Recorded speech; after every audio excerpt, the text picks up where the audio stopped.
Dieu vous a placé sur cette terre en ayant en tête un plan et une raison.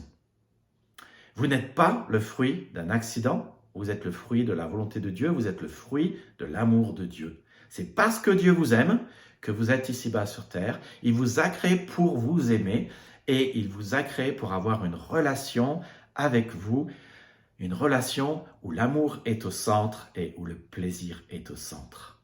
Et la Bible dit que pour que le plaisir soit au centre, il faut que la foi soit au centre. Sans la foi, il est impossible de plaire à Dieu, dit Hébreux 11:6. Mais la raison pour laquelle vous êtes sur terre, le plan qu'il a, la bénédiction qu'il a prévue pour vous, dépasse de loin ce que vous pouvez imaginer, penser, concevoir ou prier. C'est ça qui est extraordinaire. Dieu veut te bénir au-delà de ce que tu peux imaginer ou penser. Dieu veut te chérir au-delà de ce que tu peux imaginer ou penser. Dieu a un plan incroyable pour toi, un plan merveilleux qui correspond non pas à ce que toi tu imagines, non pas à tes rêves, mais qui correspond à ce que lui, il a imaginé pour toi. Il a un plan pour toi et il rêve que tu puisses rentrer dans ce plan et vivre ce plan. Il veut que tu sois utile à son royaume.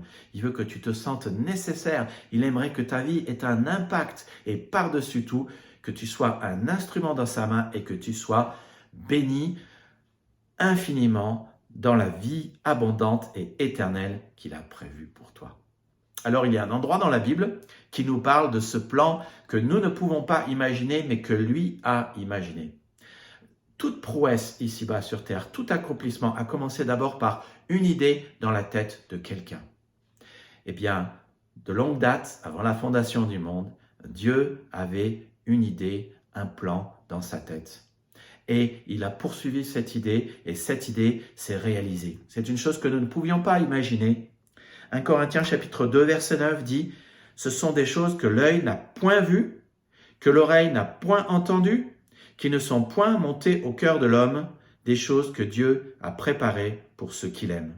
Et Dieu nous les a révélées par l'Esprit, car l'Esprit sonde tout, même les profondeurs de Dieu. » Et dans ce texte, en fait, Dieu nous dit qu'il a imaginé quelque chose pour nous que nous ne pouvions pas imaginer. Il a fait voir une chose que nous ne pouvions pas voir nous-mêmes. Il nous a fait entendre ce que nous ne pouvions pas entendre. Il nous a préparé un salut que nous ne pouvions pas préparer en la personne de Jésus-Christ.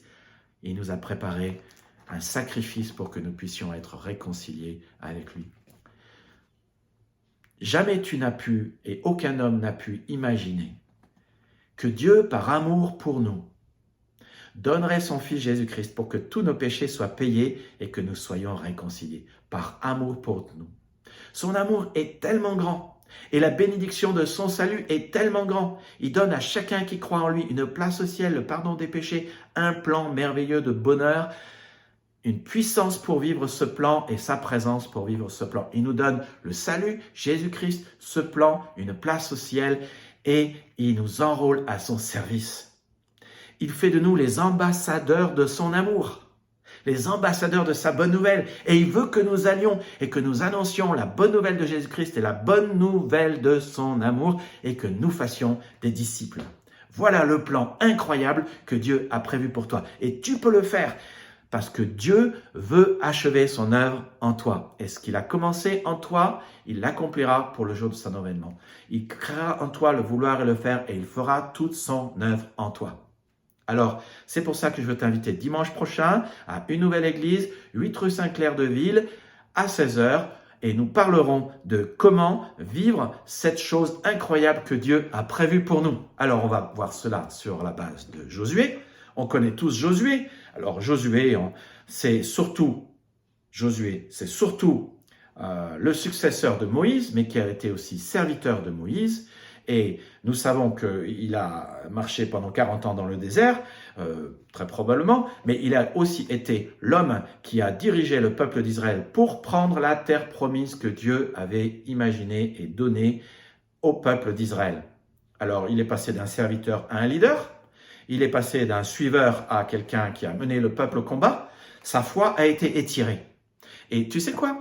C'est souvent comme cela que nous grandissons. Nous grandissons quand nous sommes mis au défi. Et donc ce dimanche, on va voir comment notre foi peut être étirée et peut grandir. Comment, en relevant des défis, nous pouvons être au top de ce que Dieu a rêvé et prévu pour nous. Alors, c'est ce dimanche à 16 heures.